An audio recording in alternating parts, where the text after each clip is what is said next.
Hi there, Andre here from HJ Motorcycles. I'm here at EICMA 2025 in Milan in Italy. And I'm here at a stand for Chongqing Hengjian. Hopefully I haven't butchered that pronunciation too much. You probably haven't heard of Chongqing Hengjian, but you might have heard of GPXMoto. So these bikes are sold under the brand of GPXMoto in both the UK and in the US, I believe. I know that they use, I think, a version of the Zhongshen 450, and the 450 bikes are very similar to what's in my Code 450. Every time I've seen the bikes, they've done occasionally demo days, you know, they look really, really good value for money, super lightweight. They have a wide variety of, I think, 250s, 300s, 450s and 2 and 4 stroke, with a choice of suspension linkages for some of them. And I think they're carb and fuel injected. So they really do have, you know, a model for almost anything. Most of them only weigh, I think, somewhere between 110 and 120 kilos, something like that.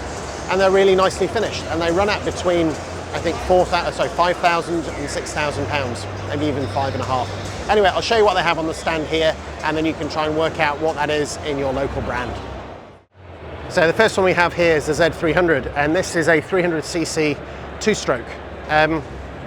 Now, this one has got all the Hengjian branding on it, but if I let you have a close look, you'll have probably, hopefully, be able to see just what the quality of the fit and the finish is like on it. You know, it's things like, dodgy welding that you might get on cheaper bikes.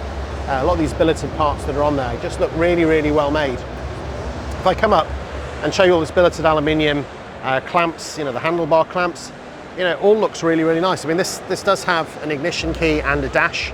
You can certainly have them road registered in the UK. And for a sort of trail bike that doesn't break the bank, I think they're great. This is one I haven't seen before. This is here as a Supermoto Travel. So it's kind of tall, looks a little bit like a rally bike, does have a bit of a screen, loads of suspension travel above that 21-inch front wheel. It's a 300cc four-stroke. Anyway, let's get back into some of the more sort of enduro bike. Here we have a Z300 SB, which I think is another two-stroke, and then also the Z330 over there. And again, I can give you a close-up look at some of the detail and the workmanship on that. Even things like the foot pegs, they could just put cheap foot pegs on them, but they don't. I can also give you a close look. SZC is the suspension, but yeah, all of that looks really solid. I think here we've got a selection of four strokes. This one is the YB300H, which is the 300cc, just under, I think, a 250. Then we also have a 250, the NX 250, which I believe is also a four-stroke. And I think the one that I have at the end is this Enduro, which is a 250 two-stroke. But again, just to look at the fit and finish on them, and you can have these bikes, bought from a dealer in the UK with all the tax, everything included, for about £5,000.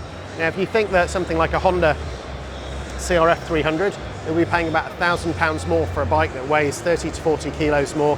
Yeah, it might be a bit more user-friendly, but it won't be nearly as capable. The suspension even, the amount you have to spend on suspension to get something similar to this is quite significant. I'll show you this YB300H up close. I think this is the 300 four-stroke. When I was looking at the GPXs, it was possibly one of these that I thought I might get. I know I already have too many motorcycles. I probably need to lose one or two before I buy a trail bike like this. But, I think it's interesting to see that these bikes are still out there. That, you don't need to spend £10,000 to get something that is, well spec'd directly from the factory. I mean, I have never really added up exactly how much I've spent on my CRF 300 Rally to make it into what it is today. But to see things like this coming through with this level of build quality really is something else. Right then, I think that's about it. There's not that many bikes to show you here.